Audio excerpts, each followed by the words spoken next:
नमस्कार। स्वागत है आपका न्यूज लॉन्चर पर। मैं हूं अशोक वानखड़े। लेकर आया हूं आपका अपना कार्यक्रम द डायरेक्ट हिट। जो तकलीफें उद्धव ठाकरे ने उठाई, जो नाराजगी के सूर उद्धव ठाकरे के खिलाफ थे और जिसके वजह से उद्धव ठाकरे की शिवसेना टूट गई, तब तोड़ने के लिए भाजपा थी। बहुत दिनों के बाद प्रयास कर रही थी और वो लगातार तोड़ रही थी। शिवसेना के बहुत सारे विधायक और सांसद एकनाथ शिंदे के साथ चले गए। चुनाव आयोग ने भी चुनाव चिन्ह और नाम एकनाथ शिंदे को दिया और विधानसभा में 57 विधायक लाकर एकनाथ शिंदे ने यह मोहर भी लगवा ली कि जनता भी उन्हीं को ओरिजिनल शिवसेना मानती है। क्या फिर शिवसेना एक बार टूटने जा रही है और क्या इस बार भी कारण भाजपा ही होगी? आज के डायरेक्ट हिट में मुझे सीधे एकनाथ शिंदे हिट होता दिखाई देते हैं। जब शिवसेना तोड़ी, सरकार गिराई और नई सरकार बनी तो एकनाथ शिंदे को मुख्यमंत्री बनाया था, क्योंकि 2.5 साल के लिए भाजपा भी मुख्यमंत्री पद नहीं चाहती थी और लेकिन वो चाहती थी कि 2.5 साल तक सरकार चले, अपना एजेंडा वो चला पाए। एकनाथ शिंदे मुख्यमंत्री बन गए। एकनाथ शिंदे इस गुमान में थे कि बस वही सरकार चला रहे थे। उन्हें पता नहीं था कि वो एक ओटीपी की तरह यूज किए जा रहे हैं। सत्ता में आने का ओटीपी थे, वन टाइम पासवर्ड। अगली बार 57 सीट आने के बाद भी बीजेपी जब 130 पे पहुंची तो फिर जैसा कि पहले ही एकनाथ शिंदे जब मुख्यमंत्री बने तो बीजेपी के एक कद्दावर नेता चंद्रकांत पाटिल जी ने कहा था कि हमने सीने पे पत्थर रखकर एकनाथ शिंदे जी को मुख्यमंत्री बनाया है। वो भाजपा के कार्यकर्ताओं की वेदनाओं को शब्द दे रहे थे। पूरे भाजपा को लग रहा था कि 100 से ज्यादा हमारे पास मेंबर है और इनके 40 के भरोसे हम क्यों इनको मुख्यमंत्री बनाएं। लेकिन तब सरकार टिकाना जरूरी थी। लेकिन इस बार चुनाव में ये बार बार इंडिकेशन दिए गए थे कि एकनाथ शिंदे के नेतृत्व में चुनाव हो रहे होंगे, लेकिन अगला मुख्यमंत्री वही होगा जिसके ज्यादा मेंबर होंगे। यकीनन बीजेपी का था। एकनाथ शिंदे ने बहुत समय तक ड्रामा किया, लेकिन वो ड्रामा चल नहीं पाया, क्योंकि इसी के बीच निर्णय आते से ही अजित पवार ने देवेंद्र फडणवीस को समर्थन घोषित कर एनडीए की सरकार की टैली 171 करवा दी थी। 130 बीजेपी के, 41 अजित पवार के। मुख्यमंत्री ने शपथ ली, दोनों उप मुख्यमंत्री हो गए, लेकिन मंत्री का जो बंटवारा है मंत्री पद का, उसमें घमासान चल रहा है। भाजपा में स्वर विरोध के कम उठ रहे हैं, क्योंकि थोड़ी डिसिप्लिन पार्टी और दिल्ली से थोड़े डरते हैं लोग। फिर भी भाजपा में कुछ लोग बोल रहे हैं, लेकिन एकनाथ शिंदे के यहां तो खुल के बगावत हो रही है। और खुल के बगावत में तानाजी सावंत, नरेंद्र भोंडकर, राजेंद्र गावित, विजय शिवतरे, प्रकाश सुर्वे, ये 5 विधायक ने गुट बनाकर सीधा एकनाथ शिंदे पे हमला बोल दिया। तानाजी सावंत 2.5 साल की इस मंत्रिमंडल में स्वास्थ्य मंत्री थे और जब एकनाथ शिंदे का गुट अलग निकला और जब गुवाहाटी में पहाड़ और होटल और सब एंजॉय करके वापस आ गए, तो लगातार उद्धव ठाकरे के शिवसेना से सामने लगातार लोहा लेने वाले तानाजी सावंत थे। बदनामी भी झेली, गालियां भी खाई, लेकिन लगातार एक सुरक्षा कवच बन के एकनाथ शिंदे के सामने खड़े रहे। एकनाथ शिंदे जी ने चुनाव के दौरान उनके कॉन्स्टिट्यूंसी में जाके भाषण में कहा था कि आप तानाजी जी को सिर्फ विधायक बनाइएगा, मंत्री बनाने का मेरा काम।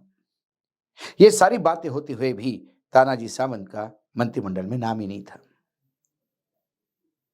कार्यकर्ता बहुत नाराज है, वो स्वयं नाराज है। वो नागपुर का अधिवेशन छोड़ के बीच में पुणे चले आए। राजेंद्र गावित का भी वही हालत है, विजय शिवतरी की भी वही हालत है। ये सब मंत्री बनने वाले लोग थे और ये सब मंत्रिमंडल को वादा किया गया था मंत्री बनाएंगे, लेकिन प्रकाश सुर्वे की कहानी अलग है। प्रकाश सुर्वे बहुत ही सामान्य घर का शिव सैनिक है। यहां तक अपनी पढ़ाई भी काम कर करके पूरी की है। कहीं नौकरी करते थे, रात को पढ़ते थे और अपनी पढ़ाई पूरी की। तीसरी बार के विधायक है। और जब एकनाथ शिंदे बाहर निकले शिवसेना से, तो मुंबई से पहला विधायक था जो उनके साथ थे, और उसका खामियाजा ये उनके भुगतना पड़ा कि उनके घर पे लोगों ने हमला तक किया। लेकिन शायद सुर्वे का जो कहना है, प्रकाश सुर्वे जी का, कि संघर्ष मेरे जीवन भर का साथी है।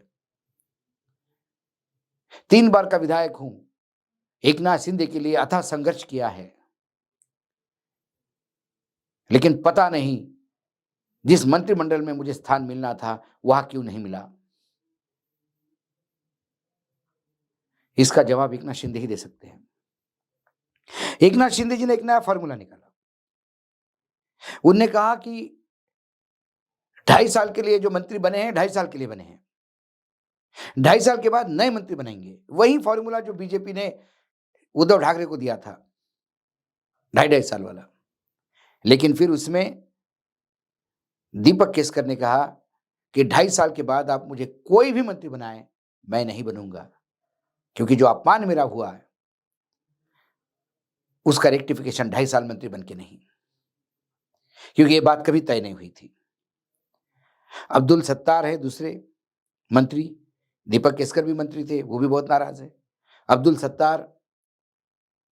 सत्तार का यह हाल है कि अब्दुल सत्तार स्वयंभू है, वो इंडिपेंडेंट भी लड़े तो जीत के आते हैं।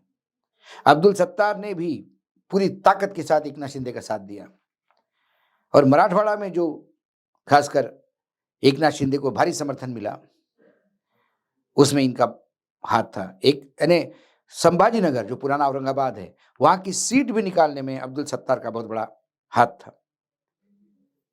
ये अब्दुल सत्तार भी आज हाशिए पे हैं। जिन जिन लोगों ने एकनाथ शिंदे को साथ दिया वो सब बाहर हो गए। क्यों? क्या एकनाथ शिंदे के लोग भी बीजेपी ने तय किए? जिस हिसाब से बगावत चल रही है, जिस हिसाब से 2.5 साल का फॉर्मूला भी नहीं है कि आने वाले समय में शिवसेना से लोग टूट के फिर शिवसेना में वापस जाएंगे या फिर बीजेपी में चले जाएंगे। इससे अच्छा तो बीजेपी में है। सब बाहर से आए हुए लोगों को मंत्री बनाया। कुल मिलाकर जो एकनाथ शिंदे की स्थिति हुई है वो मुझे वही होते हुए दिखाई दे दी है जो उद्धव ठाकरे की है। एकनाथ शिंदे सिर्फ लोगों को संभाल रहे। अभी तो मंत्री मंडल का विस्तार हुआ है, आने वाले विस्तार में एक हाथ और मंत्री बनने की गुंजाइश है। 39 ने करीब करीब पूरा कोटा खत्म कर दिया। 39 है और 3 पहले 42 मंत्री है, एक मंत्री और बनेगा, 43 में कोटा पूरा होता है महाराष्ट्र का। घमासान कारपोरेशन में भी नहीं होगा, क्योंकि कारपोरेशन के चेयरमैन पहले ही नियुक्त कर चुके हैं बहुत सारे। देने के लिए इनके पास क्या है, ये सवाल है। अब इसके बाद मंत्रालय का जो बंटवारा है उसमें भी झगड़े होंगे। जो मंत्री बने हैं उनको कौन सा मंत्रालय मिलता है, इसमें भी अब लोगों का विरोध दिखेगा, क्योंकि ये विचारधारा या महाराष्ट्र के लिए इकट्ठा नहीं हुए हैं। किसान, ज्योतिबा फुले, सब कहने की बातें हैं।